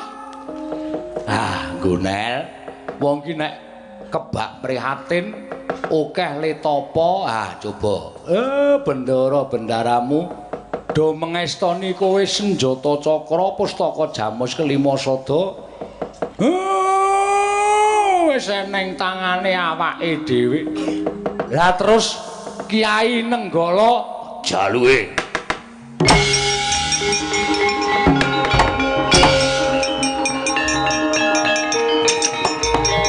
Weh, Gunel.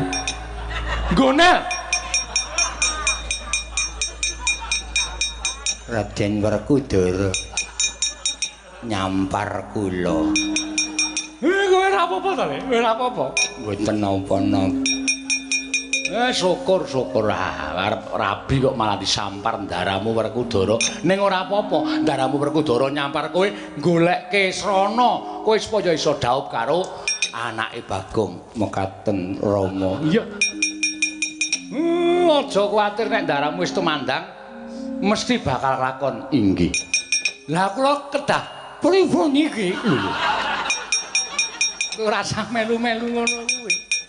Dinten negara Ngamarta wae Kyai Semar mengko piye Werkudara? Ah, nggih. Ngestakaken dawuh, Ndara.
Mobang pangaruna kadinetrane nganggo rapo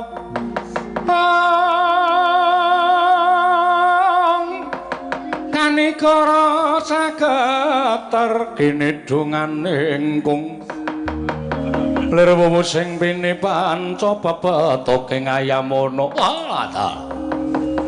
adikku wong jronet Werkudara padha kanthi harja sapraptamu. Yo. Baladewa kakangku slamet tekaku. Aku ngaturake basaku katura. Yo, tak tampa gawe gedene atine pun Kakang. Wigatine apa? Janur gunung kadingaren. Siadi rawuh ana ing negara Mandura. Baladewa, piye? Mbara aku tak takon karo kowe Gage Wangsul ana pitakonku nganti pertitis. Yo, Siadi arep matur apa? Baladewa kakangku nganggep Semar saanake kuwi wujude apa? Pana kawaning para Pandhawa. Tur dasare Baladewa ora ketang sithik tau tate nampa pangudanging Kyai Semar. Mula Semar tak anggep ana kawanku dhewe. Wajib tak tresnani. Yen pancen kowe tresna karo Semar, dina iki tulungono Kyai Semar. Lho. Tulungi piye? Semar bakal ngrabekake anake. Kosek to. Anak Semar Nalagareng Petruk Baku arep dirabekke iki. Semar arep ngrabekke anake angkat. Lho. Semar duwe anak angkat? Yo. Sapa? Jenenge Bambang Gunel. Panakawan entuk kanugrahaning dewa. Bagong ya duwe anak angkat wadon. Monggo anake Semar Bambang Gunel mau seneng karo anake Bagong. Wekasan dadi dredah antaraning wong tuwa karo anak. Bagong dadi wong kongas, Bagong dadi wong umuk, dadi wong sombong. Anake entuk diwengku sapa wae, waton bisa ngaturake pepanggil reruba telu cacahe. Pepanggil reruba telu cacahe. 1 senjata cakra. Kagungane Kresna kakangku wis diparingke ngambil dening marang Semar. 2 pustaka Jamus Klimasada kowe wis diparingke ngambil marang Semar saka barep kakangku. Katelune apa? Kyai Nenggala. Lho. Nenggala. Walna saka epek-epekmu. Disuwun ngambil dening Semar bakal dadi srana dhaupe anake lanang. Entuk apa ora? Walata.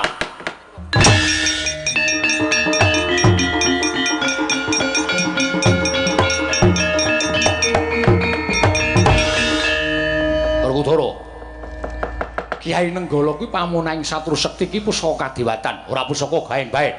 Kyai Nenggala kuwi ampuh digdaya kagila-gila. Lah kok mung arep disilih dinggo srana manten, dinggo srana dhawuhing anake Semar.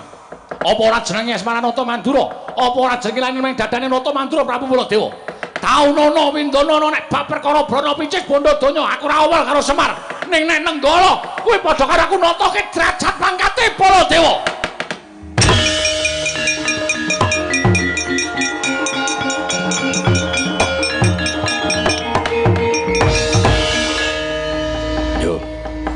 Sakarepmu nggonmu paring pangandikan. Aku wis saguh dadi pengawak ing Semar Badranaya. Monggo Werkudara wis saguh sing jeneng Werkudara kuwi yen iya ya iya, yen ora ya ora. Monggo iki wis tak saguhi. Yen aku bali ora entuk gawe, ora mboyong Kyai Nenggala. Wirang bebarang. Mula nadyan kudu mungsuh Baladewa. Taker marus milang tatu hak lakone. Yen perlu piye carane jembar wani, rupak ya wani, padhangane wani, petengane apa meneh.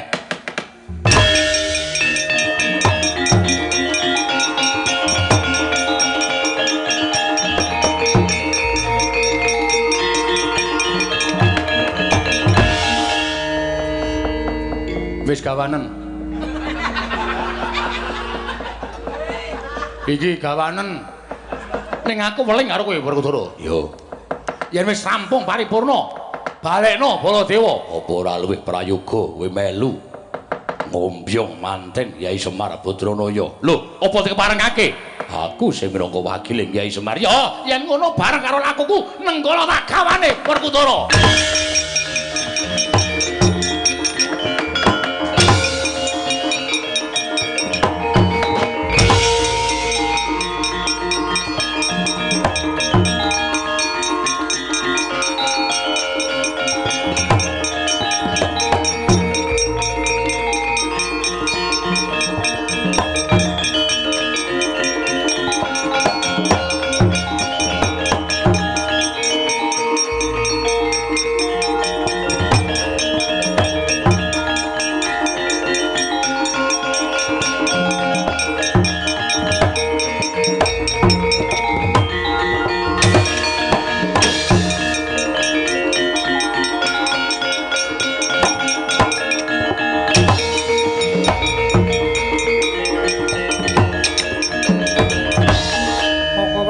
Bekti kula ya tak tampa Kresna. Sinuwun bekti kula ya Semar tak tampa. Matur suwun, matur suwun. Sampeyan ikhlas maringaken ngampil Kyai Nenggala. Ya merga saka ucape Werkudara sing sajake ndrawasi kanthi terpanegara ing Mandura. Yen nganti ora tak suwun utawa tak paringke ngampil tan wurunga Werkudara ngamuk ana negara Mandura. Mongko wis cetha ucape rupak wani jembar wani. Petengane wani, padhangane apa meneh. Wong sing wis wani ngucap kaya ngono kuwi jenenge wong nekat. Nek nekat iki mengko tak tandingi tan wurunga aku marah kewirangan. Mula tinimbangane geger ning Mandura, Nenggala tak paringke ngambil. Matur nuwun. Nggonel wonten dawuh. Pusaka telu wis kecakup kabeh isa diboyong Kanjeng Rama. Monggo kula dhekaken sowan Kang Mas Bagong supados enggal kelampan dhawuh Kanjeng Rama. Ya sinuwun pripun? Lho, yen pancen anakmu wis njaluk kaya ngono, ana tetembungan anak polah bapa kepradah. Ayo tak ombyong Kyai Semar. Matur nuwun, matur nuwun.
Jagat Dewa Bathara.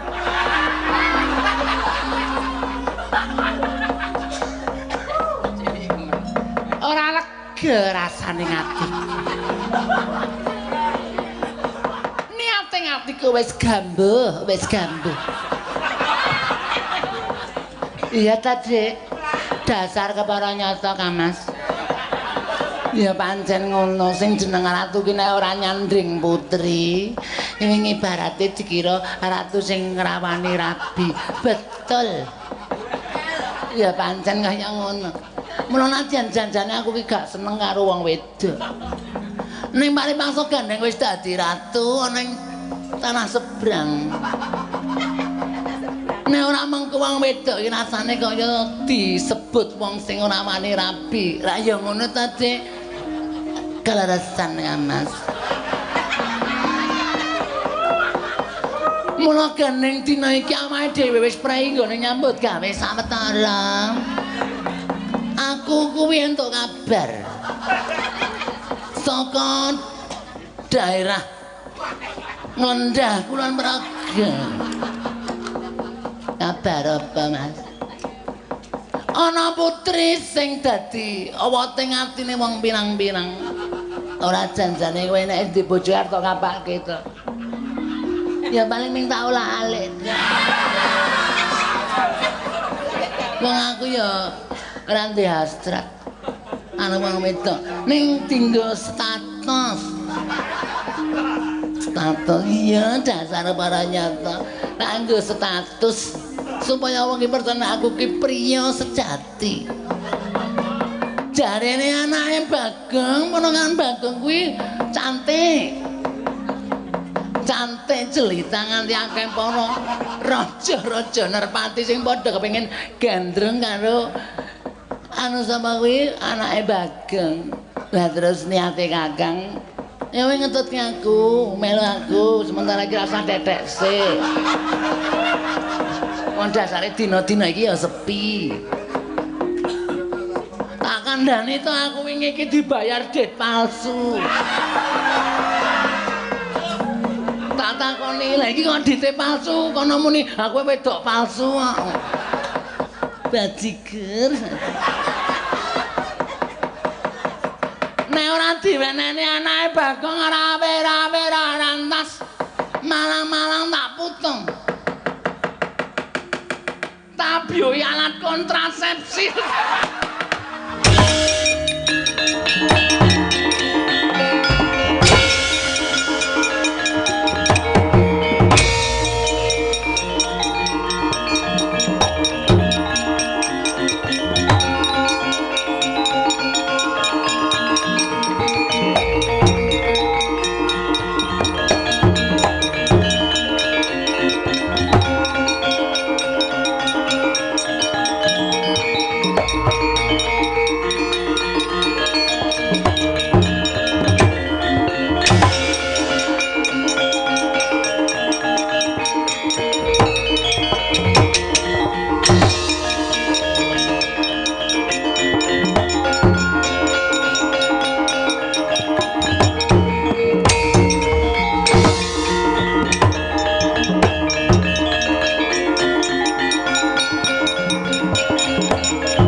Selesai piye? Ah wis kacau iki.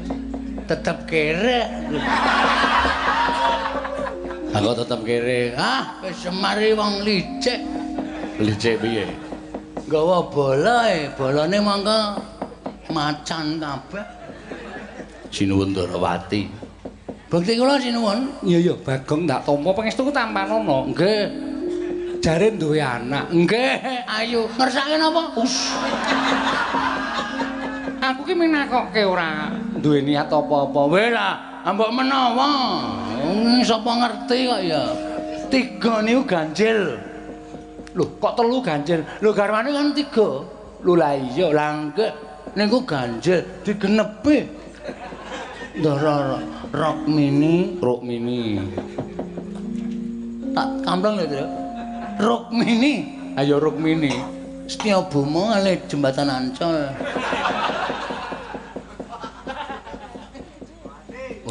Aja tok tanduki, ndak Bagong iki tanduki senengane terus sak penake dhewe. Kowe lah Sinuwun Baladewa. iya. Wilujeng. Iya. Kowe ndi anak kowe? Nggih. Wedok. Wedok. Apripun? Ora. Ora gelem ya, piyai-piyai ora gelem ya.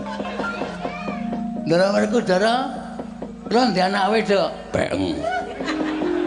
Kae meneh Ndara Werkudara ki wong iki ora tau piye-piye. Ndara Werkudara ki wong Ndara Bratasena ki wonge tewajuh. Ora tau menggok ngiwa, menggok nengen. Lurus. Apa sing ditindakake ki ora tau mengeng saka angger-anggering kautaman. Nggih, Den nggih. Iya. Nawani kok Ndara Bratasena. Ndara Bratasena iki ra sah ditawani kowe golek kok nggih, Den. Ndasmu. Nesu. Piye? Janjimu piye? Janjine piye? Dina mak dina. Ora alasan lho. Senjata cakra pustaka Jamus Klimasada Kiai Nenggala wis tak gawa. Ora mung ngomong, Mir. Buktine, nek mung ngomong paitan cangkeme wong pirang-pirang iso.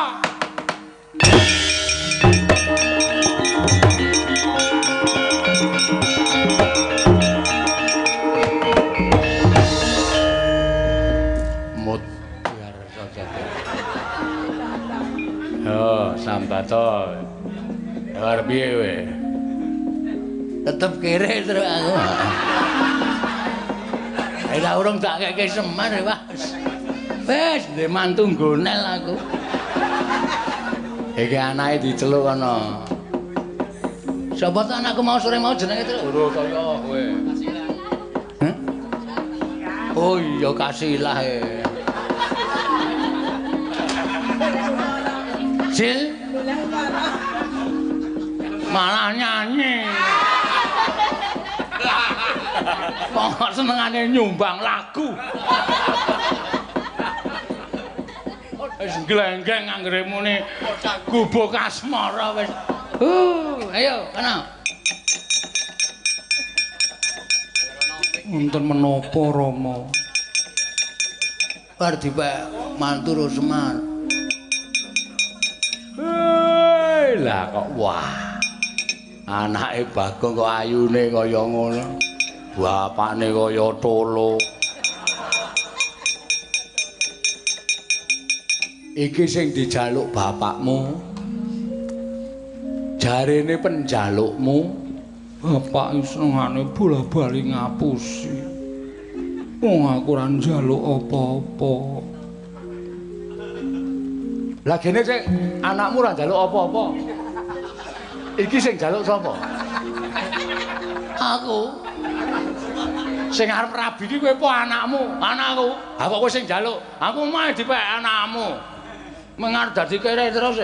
Ha terus pusaka telu iki nggo ngopo? Nggo mateni Petruk gareng. Ora luput ora karo nggo mateni gareng Petruk Semar Dengkul Pumlata arep urip dhewe apa piye kowe? Wong kok senengane nggonel kula wonten dawuh. Ling lebokke cangkeme telat. Kula wonten dawuh. Iki lho. Kasilah anake Bagong. Wis nang kene cocok ora? Inggih menika ingkang kula kersaken. Kose aja kesusu. Kuwi pusaka dibalekke sik. Iki aduh. Semari ngawur ndodo kok digulingke. Niki ra isinen. Nggon aku.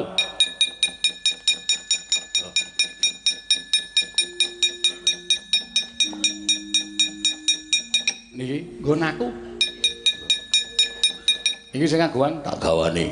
Ora aku sembrono lho. Ora. Niki pusaka ampuh. Iya, ngerti. Borene. Ulur Semelang sampean nganggo sembrono. Weh pusaka ora kek riku ilang dayane. Nah, keke gelung keling. Ngoten. Gelung keling ngawur Minangkara. Alas Minangkara. Minangkara. Alas Tarwiya.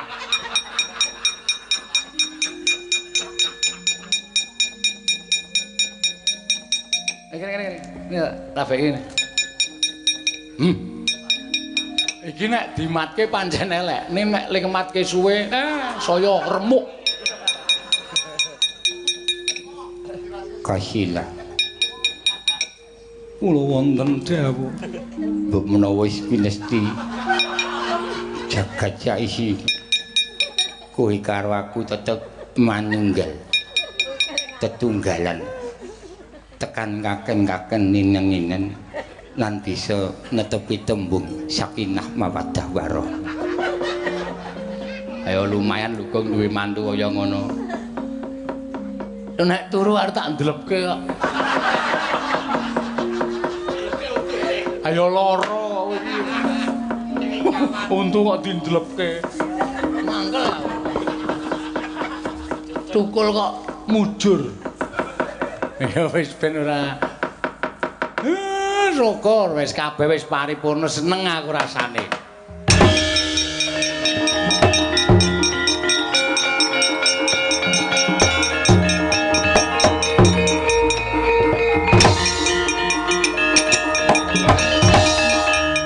Jagat Dewa Bathara ya jagat pangestu. Ora nyono babar pisan wong wedok sing wis tak gadang-gadang bakal dadi garwaku. Lah kok dadi wis diwengku dening wujuding satriya mongko andher para tamu. Asem sing iki bagus banget ya. Apa aku nyolong iki wae itu? Tapi enggak boleh. Aku harus jadi laki-laki sejati. Aja takon dosa tak colong dening aku.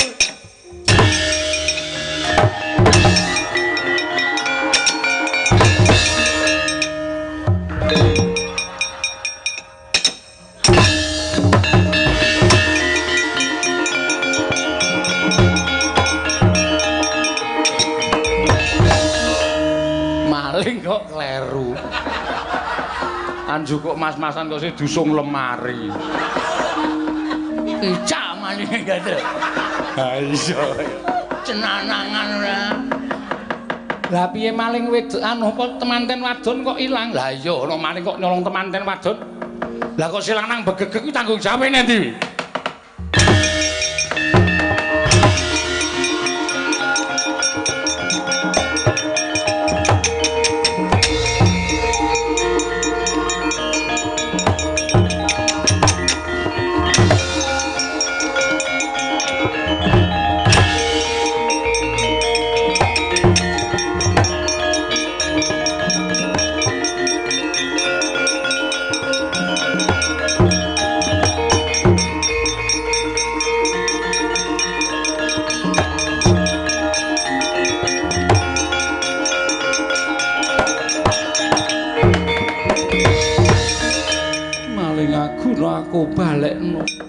Aku balekno maling aguno.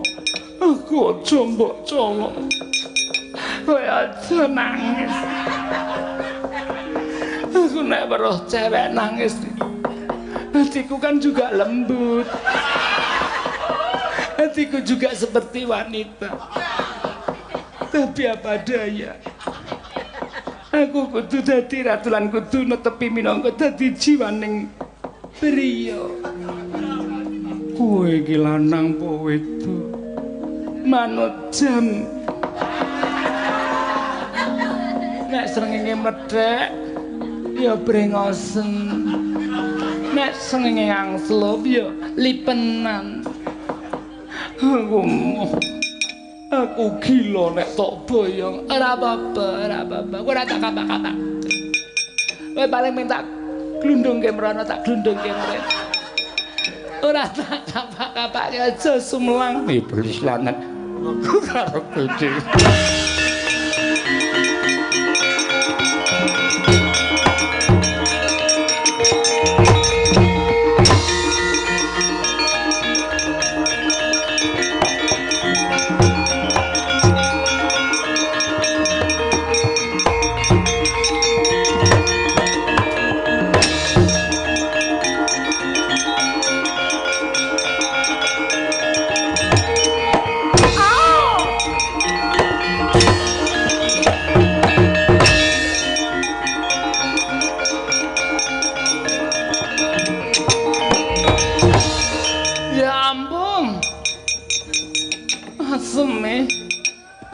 Iki sing tak pondong.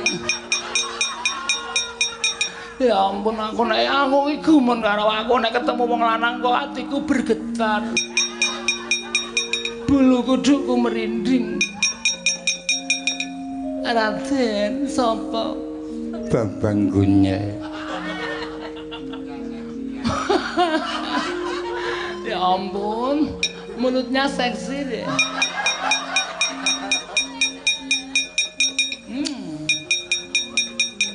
Kowe sapa?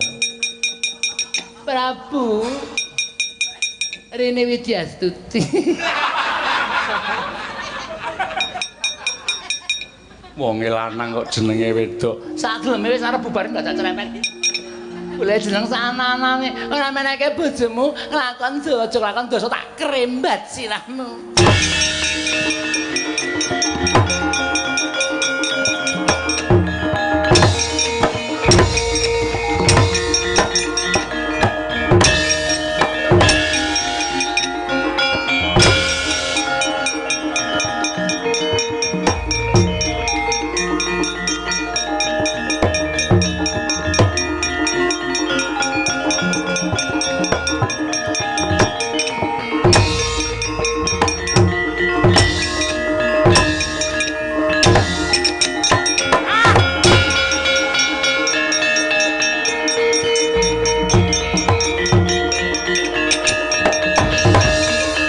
Janggane dengki Sang Bambang Gunyai datan saken grawat sigra ngkatak nurus curiga pejah kekalihipun Prabu Rene Widyastuti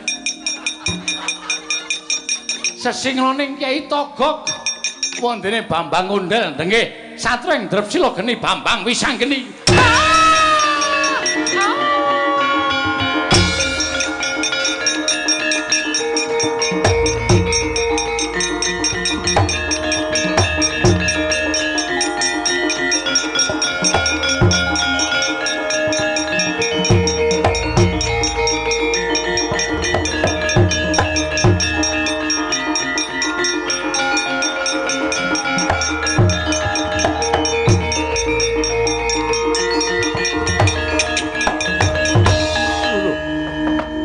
Kaya Togog. Nggih, Raden. Lah kok dadi kowe tekan kene aja takon dos tak undangke Panakawan kelangan apa-apa. Ah, ampun lo tak wangsul mawon.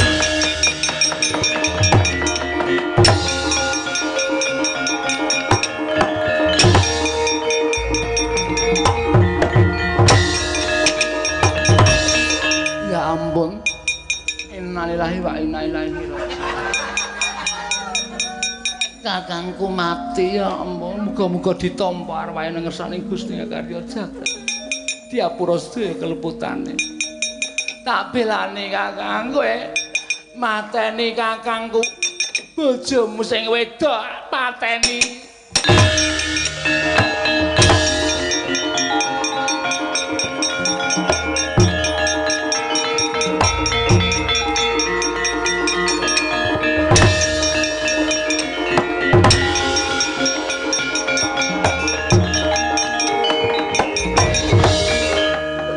Sampyo kekalih kadanging Sang Prabu Widyastuti tang wujute nenggih Lurah Bilung Sarawita Dewi Endang Kasilah nglingkap krudunge nenggih Sang Dewi Kencana resmi garwaning Sang Wisanggeni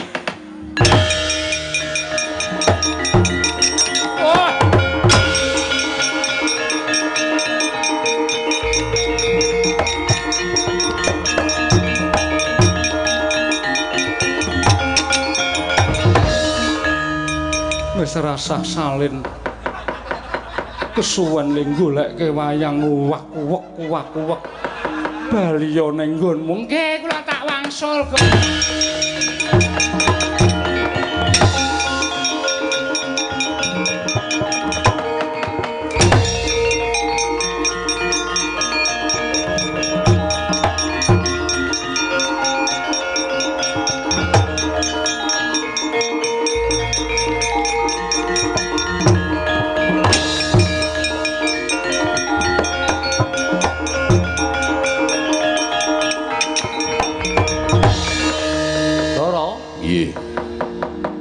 apa ora jak elok ing atase bareng tak waspadake babaring carita yo pisanggene iki kok ya aeng-aeng wae to ya dadak wujud Bambang Gunel mongko bareng karo bojone Kencana Resmi anake Dewa Kartika iya wujud wong wadon dadi anake Bagong wah ya wis ben kabeh duwe lakon dhewe-dhewe lah terus iki intine apa ora ana wahyu sing mudhun barang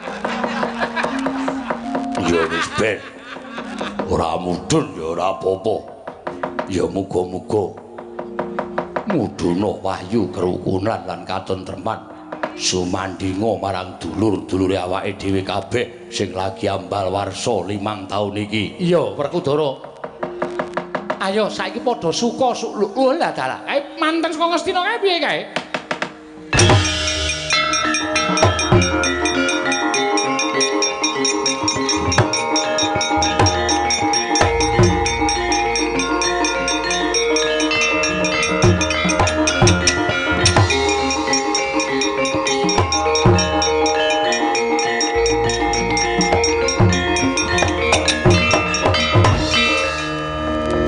Bapak Durna badhe menapa? Oh, mboten menapa-menapa kok, Nggih. Kesmana sampun kula dawuh pados wangsul. Sampun kula lintoni bakul mie ayam nika wau. Nggih purun. Ah, kesmana menika wong celutah kaya. Purun mawon. Waton ingkang bleguk. Kesmana menika remen. Oh, ngaten nggih. Bapak Durna minangka dados wakiling para Sata Kurawa, kula minangka dados wakiling para Pandhawa.